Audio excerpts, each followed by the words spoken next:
मानसिकता वाले लोग नहीं हैं। जब हमें गांव के कुछ लोगों ने मंदिर से निकाला, उस समय हमारे पिताजी के पास रहने का घर नहीं था। तब पिताजी ने सरकारी पैसा मिलता था इंदिरा आवास योजना से 20,000 रुपए, तो 5,000 तो घूस देनी पड़ती थी। 15,000 रुपए से पिताजी ने एक छोटा सा घर बनाया, वहीं पे हम लोग रहे।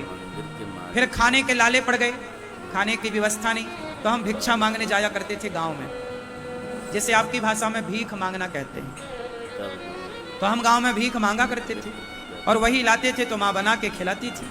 उसी से कोई साधु आ जाता था तो उसी भिक्षा से संतों की सेवा होती थी। लेकिन मेरे मन में मैंने सारा दृश्य अपनी आंखों से देखा है। उस जमाने पे कैमरा नहीं था, मोबाइल नहीं था कि फोटो लेता, लेकिन दिमाग में आंखों में सब छप गया था, स्कैन हो चुका। वो सारा दृश्य अभी भी मेरी आंखों के सामने है, सब कुछ जस का तस।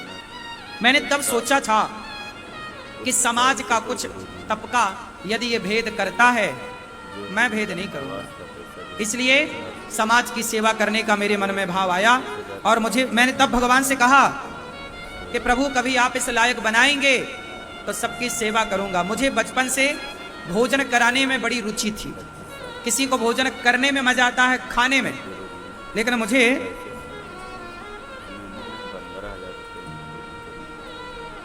बचपन से भोजन कराने में अच्छा लगता था। मैं गांव में कोई संत आए ना तो बुला के घर ले आता था, उनको भोजन कराता था। और तब मैंने भोजन कराते हुए संतों को मैंने भाव बनाया कि भगवान कभी समर्थता देंगे, समर्थवान बनाएंगे तो संतों की सेवा करेंगे, भोजन सबको मिले। ऐसा एक अन्य क्षेत्र खोलने का सपना मेरे बचपन का था। सोचिए, मेरे बचपन में एक सपना मैंने देखा था कि मैं बड़ा होकर के कैसा अन्य क्षेत्र खोलूंगा, जिस अन्य क्षेत्र में कोई भी आए सबको पेट भर भोजन मिलेगा, मस्त सब खाएंगे। ये सपना बचपन में मैंने देखा था। और देखिए, जब आपकी नीति और नियत अच्छी होती है तो भगवान आपके सपने को साकार जरूर करते हैं। और आज गौरी गोपाल अन्न क्षेत्र में लगभग 30,000 लोग पर डे प्रसाद पाते हैं। सुबह से शाम तक गौरी गोपाल अन्न क्षेत्र, गौरी गोपाल रसोई खुली रहती है।